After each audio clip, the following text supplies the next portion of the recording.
Jua-jua, selamat pagi, kita bertemu kembali dalam renungan hari Selasa tanggal 12 Juli 2022. Lebih baik berjalan melewati batas daripada hanya menatap garis sepanjang sisa hidup kita. Kita berdoa. Terpuji termulialah Engkau ya Allah, Tuhan yang hidup. Sebab sampai saat ini juga kasih karunia, berkat-berkat Tuhan tetap dicurahkan di tengah-tengah kehidupan kami. Penyertaan Tuhan memberi hidup sukacita dan hidup di dalam kasih-Mu. Di dalam nama Tuhan kami Yesus Kristus kami telah berdoa. Amin. Firman Tuhan Matius 11 ayat 28. Marilah kepadaku semua yang letih, lesu dan berbeban berat, aku akan memberi kelegaan kepadamu. Saudaraku yang dikasihi oleh Tuhan, Hudson Taylor dilahirkan di Yorkshire, Inggris pada tahun 1832. Sejak masih kecil ayahnya seorang ahli farmasi. Setiap hari ayah Hudson selalu menceritakan ayat-ayat Alkitab. Bahkan ia menginginkan agar Hudson kelak menjadi seorang misionaris. Usahanya tidak sia-sia. Karena sebelum berumur 5 tahun, Hudson sudah memiliki keinginan untuk menjadi seorang misionaris ke negeri Cina.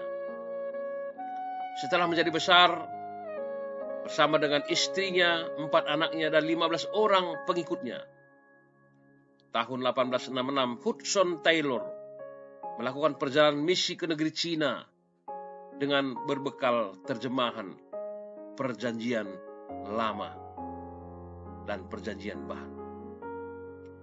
Ia memperkenalkan misi penginjilan dengan CIM, China Inland Mission, yang kemudian berkembang berganti nama menjadi OMF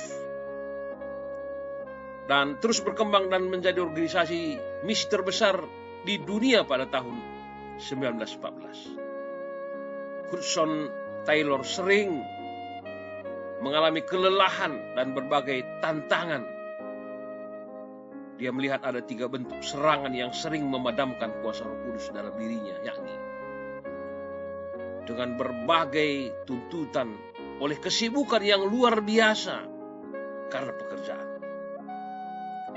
godaan-godaan terhadap keinginan untuk selalu berbuat dosa, dan banyaknya pengalaman-pengalaman iman dan hidup yang sering memberi kekecewaan. Melalui kesibukan dapat membuat kita tidak lagi fokus pada tujuan, yakni kepada misi Tuhan. Sehingga roh jadi lelah dan kita mulai meragukan kebenaran firman itu sendiri. Saudara yang dikasihi oleh Tuhan, kelelahan spiritual terjadi jika seseorang merasa Tuhan itu tidak ada atau jauh daripada dirinya. Keadaan ini sering membuat manusia mengalami kelelahan yang luar biasa dan bahkan kehancuran karena kehilangan arti hidup. Manusia yang diciptakan sebagai gambar Allah selalu merasakan adanya sesuatu yang maha besar. Sebab Dia Tuhan tidak pernah bosan untuk menguatkan, apalagi menyudutkan di saat kita kelelahan. Karena itu, saudara, melalui nats renungan kita, berharaplah kepada Tuhan dan buatlah keputusan sesuai dengan pimpinannya. Itu yang akan membuat kita berani meninggalkan zona nyaman yang terkadang membuat kita tidak bertumbuh. Hanya bagi mereka yang berani melangkah maju adalah seperti para pejuang, bukan seorang pecundang. Hampirilah Tuhan. Dia pencipta kehidupan dan kita selalu dijaga dan diselamatkannya. Ingatlah, ada Tuhan Yesus yang selalu menemani. Jangan biarkan rasa lelah mengendalikan hidup, tetapi datanglah kepada Tuhan. Ketika kita mulai tidak sanggup menghadapi setiap pencobaan yang terjadi, hanya di dalam Tuhanlah kita akan mendapatkan kekuatan dan semangat yang baru.